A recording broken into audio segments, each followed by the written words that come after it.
আজকে দেখছি কলকাতা হাইকোর্টে আপনাদের কি কর্মচারী সমিতির প্রতিবাদ চলছে। কেন, এই বিষয়টা কি একটু বলবেন? প্রতিবাদের মূল বক্তব্য হচ্ছে মহামান্য সুপ্রিম কোর্ট দিয়ে যে কর্মচারীদের আইনসিদ্ধ অধিকার সেটা স্পষ্ট নির্দেশ দেওয়ার পরেও রাজ্য সরকার ক্রমাগত টালবাহানা করে চলেছে এবং রাজ্য সরকারের তরফে কোনো সদিচ্ছা দেখানো হচ্ছে না সেই রায়কে মান্যতা দেওয়া। এর বিরুদ্ধে আমাদের এই প্রতিবাদ। আচ্ছা, রাজ্য সরকার বলছে যেখানে আমরা 100% বাংলার উন্নতির দিকে আগিয়ে, তাই অভিষেক ব্যানার্জি বিভিন্ন জায়গায় সেমিনার করে বলছেন যতই করো হামলা আবার পাবে বাংলা। সেটা ওনাদের রাজনৈতিক ম্যানিফেস্টো, ওনারা বলতেই পারেন, কিন্তু বাস্তবে লোকজন কি দেখছে? পরিযায়ী শ্রমিকের সংখ্যা বাড়ছে, ভিন রাজ্যে কাজ করতে যাওয়া মানুষের সংখ্যা বাড়ছে, সেখানে তারা বাংলাভাষী হওয়ার জন্য নির্যাতনের শিকার হচ্ছেন। এর বিরুদ্ধে গত 10 বছরে নতুন কোনো নিয়োগ হয়নি, বা নিয়োগ হলেও আইনি প্রক্রিয়ায় আটকে রয়েছে। যেমন শিক্ষক নিয়োগ, সেখানে ব্যাপক পরিমাণে দুর্নীতি হয়েছে। এই দুর্নীতি কাটিয়ে ওঠার কোনো সদিচ্ছা, দুর্নীতি কাটিয়ে উঠে যোগ্য চাকরি প্রার্থীদের চাকরি দেওয়ার কোনো সদিচ্ছা রাজ্য সরকারের তরফে নজরে আসেনি। যে আপনাদের মনে হচ্ছে না কলকাতা হাইকোর্টের গেট, প্রধানত গেট, সেই গেটেতে সামনেই দাঁড়িয়ে আপনাদের এই কর্মসূচি চলছে, এটা অন্য মানুষদের ডিস্টার্ব হচ্ছে বলে মনে হচ্ছে না? দেখুন, এই রাজ্যে বোধহয় কোনো মানুষই সুখে নেই, আর কর্মচারীরা তো সাধারণ মানুষের বাইরে নন। সুতরাং তাদের সমস্যা, তাদের দাবি দেওয়ার আদায় করার অধিকার যেমন তাদের রয়েছে, এবং সেদিকে আমরা খেয়াল রেখেছি যে এখানে আসা কোনো মানুষজনের যাতে কোনো ব্যাঘাত না হয়। এই জন্য আমরা মহামান্য প্রধান বিচারপতিকে, হাইকোর্টের 3টি আইনজীবী সংগঠনকে, ল ক্লার্ক অ্যাসোসিয়েশনকে এবং হাইকোর্টের যত কর্মচারী সংগঠন আছে সবাইকে সম্যকভাবে আগে থেকে নোটিশ দিয়ে তবে আমরা এই ধর্মঘটে সামিল হয়েছি। মুখ্যমন্ত্রী বলছে কোনো ধর্মঘট করা চলবে না, কোনো বন্ধ অবরোধ করা চলবে না। সেই দাঁড়িয়ে আপনারা হাইকোর্টের দাঁড়িয়ে, পশ্চিমবঙ্গের হেডকোয়ার্টার হলো আইনের আওতায় কলকাতা হাইকোর্ট, সেখানে দাঁড়িয়ে আপনাদের ধর্মঘট, কী বলবেন? ধর্মঘটের অধিকার কর্মচারীদের আইনসিদ্ধ সাংবিধানিক অধিকার, সুতরাং এটা কেড়ে নেওয়া যায় না, যায়নি এবং যাবেও না। অতীতেও বহুবার এই নিয়ে তর্ক বিতর্ক হয়েছে, ডায়েজননের খাঁড়া নেমে এসছে সেই 2011 সাল থেকে। ধর্মঘটে যারা যোগ দিতে এসছিলেন বা ধর্মঘটকে সমর্থন করেছিলেন তাদের বিরুদ্ধে আইনি ব্যবস্থাও নেওয়া হয়েছে, কিন্তু সেগুলোর কোনোটাই আজ পর্যন্ত কোনো ফল দেয়নি। রাজ্যে তৃণমূল কংগ্রেসের সম্পাদক শওকত মোল্লা, বিধায়ক, তিনি ভাঙড়ের কথা বলছেন, যে যে অঞ্চলগুলো তৃণমূল পরাজিত হয়েছে সেই অঞ্চলে আবাস যোজনার ঘর, বাংলা বাড়ি সেটা যেমন পাবে না এই প্রকল্পে, তার সাথে সাথে সেই যে অঞ্চলগুলো হেরে আছে সেখানকার কোনো মহিলারা তারা লক্ষ্মী ভাড়ের টাকা পাবে না। কি বলবেন এই বিষয়ে? প্রথম কথা, প্রকল্পগুলো তৃণমূল দেয় না, এটা দেয় রাজ্য সরকার। আর শওকত মোল্লার এটা বলা খুব একটা অবাক হওয়ার কিছু নেই, কারণ ওনার মাথায় যার হাত রয়েছে তিনি ওকে একটু বারণ করেছিলেন, বকে দিয়েছিলেন যে বেশি গুন্ডামি করিস না। তো এর বেশি কিছু বলতে পারতেন, এখানেই থেমে গিয়েছেন, এটাই লোকের ভাগ্য ভালো। গ্রামের মানুষ, সাদাসিধে মানুষ, কোনো কোনো মহিলারা বলছে মুখ্যমন্ত্রী কি এটা ওর বাপের টাকা দিচ্ছে, কি বলবেন এই বিষয়ে? না, ওনারা সত্যি কথাই বলেছেন, এই কথাটা তো আমিও বলছি। এটা মুখ্যমন্ত্রী টাকাটা দিচ্ছেন না, দিচ্ছে রাজ্য সরকার, এবং এই টাকাটা আসছে আমাদের কর্মচারীদের করের টাকায়। আপনার নাম আর পরিচয়? আমার নাম শুভাশিস মুখার্জি, আমি হাইকোর্ট আদিম বিভাগের কর্মচারী। দিদি, আজকের দেখছি আপনাদের সরকারি কর্মচারীদের আন্দোলন চলছে একদম কলকাতা হাইকোর্টের মেন গেটে। কেন আপনাদের এই আন্দোলনটা চলছে? আমাদের এই আন্দোলন চলছে বকেয়া মহার্ঘ ভাতার দাবিতে।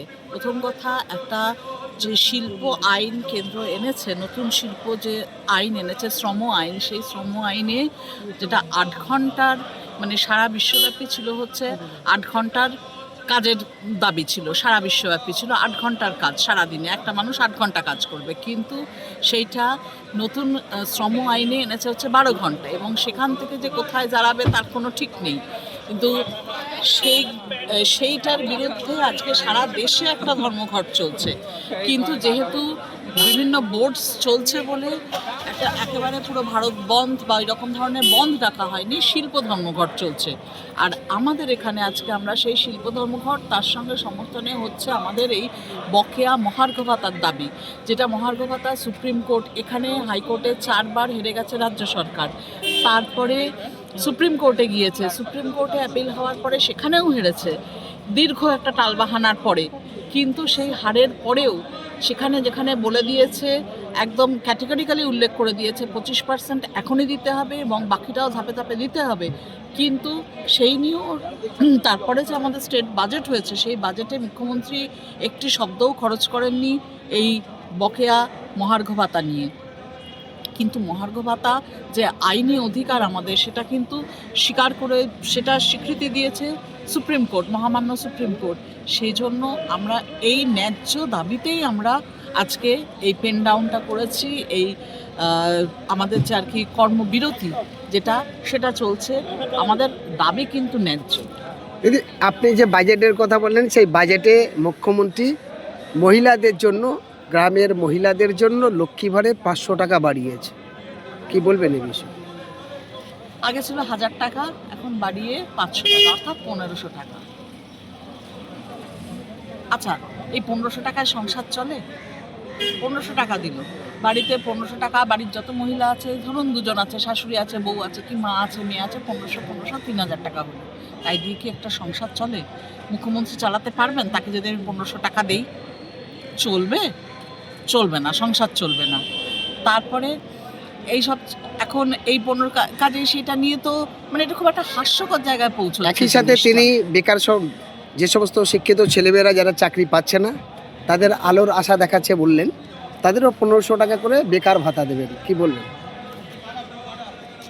বেকার ভাতার বদলে যদি তিনি চাকরি দিতেন, সরকারি চাকরি, যেটা কিনা একজন মানুষ লেখাপড়া শিখে ছোটোবেলার থেকে হয়তো তার একটা টার্গেট থাকে সরকারি চাকরি, কিছু না হোক অন্তত যদি একটা সরকারি চাকরিও পাওয়া যায়, অন্তত তার একটা নিশ্চিন্ত, তার জীবনটা নিশ্চিন্ত। হয়তো বলবেন কম মাইনে, কর্পোরেট সেক্টরের চাইতে মাইনে কম, কিন্তু তার নিশ্চিন্ততা রয়েছে, সেই দিয়ে সে অন্তত সংসারটা চালাতে পারবে। আর যেগুলো থাকে যে AICPI অর্থাৎ অল ইন্ডিয়া কনজিউমার প্রাইস ইন্ডেক্সের হিসেবে যে মহার্ঘ ভাতা, যার দাবিতে আজকে আমরা আন্দোলনটা করছি, এই মহার্ঘ ভাতা বাড়ানো হয় হচ্ছে AICPI অনুযায়ী। তো সরকারি চাকরি হলে সেইটারও একটা নিশ্চয়তা থাকে।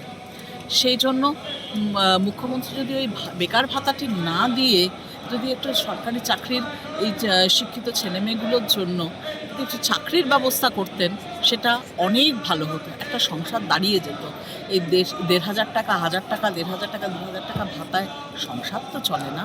দিদি, আমাদের আরেকটি প্রশ্ন, আপনারও একজন মহিলা এবং পশ্চিমবঙ্গের আইনের শেষ দরজা হলো কলকাতা হাইকোর্ট, সেই হাইকোর্টের গেটেই আপনারা দাঁড়িয়ে আছেন। আর এই কলকাতার রাজপথে অভয়াকাণ্ড, তিনি একজন ডাক্তার, তিনি রীতিমতো ধর্ষিতা হলেন, তারপরে খুন হলেন, পোস্টমর্টম রিপোর্টে এসছেন একাধিকজন তার ধর্ষণ করেছেন, এবং সিসি ফুটেজে যেটা প্রকাশ হয়েছিল বিভিন্ন সোশ্যাল মিডিয়ায়, যে তারা একটা পাঁচিল, একটা বেসিনে গিয়ে হাত ধুয়েছে, তারপর রাতারাতি পাঁচিলে উড়ে গেছে। আজও তার বাবা মারা আইনি পরিষেবা পায়নি, মানে ন্যায় ইনসাফ বিচার পায়নি, কি বলবেন আপনারও মহিলা? মুখ্যমন্ত্রী বলছেন বাংলা এগিয়ে। এই যে অভয়ার যে ঘটনা ঘটেছে, যে নক্কারজনক ঘটনা যেটা ঘটেছে, এটা চোখে আঙুলে দেখিয়ে দিচ্ছে যে আমাদের সমাজে মহিলাদের কোথায় কিভাবে মানে অন্যায়ের বিরুদ্ধে প্রতিবাদ করতে গেলে সে মানে, আর বিশেষ করে তিনি যদি মহিলা হন, তার কী অবস্থা হচ্ছে। আর এই যদি হয় বাংলা এগিয়ে বাংলা, বা এই যে এত কিছু বড় বড় কথা সরকারের তরফে বলা হয়, আজকের দিনে দাঁড়িয়ে, এই যুগে দাঁড়িয়ে এই ঘটনা কেন ঘটবে? এটা হচ্ছে সবচেয়ে বড় প্রশ্ন। এই ঘটনা কেন ঘটবে? তিনি ডাক্তার, তিনি তার নিজের কর্মস্থলে দাঁড়িয়ে তার সঙ্গে এই ঘটনা ঘটেছে। আর শুধু তিনি কেন, এই যে তারপরে আরও ঘটনা, তার আগে পরে এত ঘটনা ঘটে যাচ্ছে। আর আমার কথা হচ্ছে যে শুধু একজন ডাক্তার হোক বা যাই হোক, শিক্ষিত হোক বা যার শিক্ষাগত যোগ্যতা হয়তো কম রয়েছে, যেটাই হোক না কেন, একজন মহিলা কেন তাকে এইভাবে ধর্ষণ করা হবে? তিনি তো একজন মানুষ, একজন পুরুষও যেমন একজন মানুষ, একজন মহিলাও তেমন মানুষ। তাহলে আজকে দাঁড়িয়ে আমরা চারিদিকে দেখছি পোস্টার যে মানবিক মুখ্যমন্ত্রী, এই তার মানবিকতা? একজন বিচার চেয়ে পায় না, তারা তো অভয়ার বাবা মা, তারা যে সন্তানহারা হলেন, তার যে কষ্ট, তারা তো বিচার পাচ্ছেন না। আজকে যদি এই ঘটনা মহিলার কোনো মুখ্যমন্ত্রীর বাড়ির কারোর সঙ্গে ঘটতো, কি করতেন? উত্তর আছে তার কাছে? তিনি যে এই নোংরাম খেলাটা খেলে যাচ্ছেন, যেভাবে তিনি সমস্ত কিছুকে একদম অবহেলা করে উড়িয়ে দিয়ে বেরিয়ে যাচ্ছেন, এই যে বিচার দেওয়া হলো না, যেটা হাইকোর্টে থাকলে জানি না কি হতো, কিন্তু এই যে সুপ্রিম কোর্টে চলে গেল এবং তারপর থেকে সমস্ত বিচারের পদ্ধতিটা একটা ঘুরে গেল, কিছুই বিচার পাওয়া গেল না। তো অত্যন্ত অন্যায় একটা ভারতবর্ষের মতন দেশে, হ্যাঁ, সেইখানে দাঁড়িয়ে একটা বিচার পাওয়া যাচ্ছে না, অন্যায়ের কোনো বিচার নেই। কি বলবেন এই ভবিষ্যৎ আমাদের দেশে? আপনার পরিচয় দিদি? আমি হাইকোর্টের একজন কর্মচারী। নাম? আমার নাম শ্যামশ্রী গাঙ্গুলি। Thank you.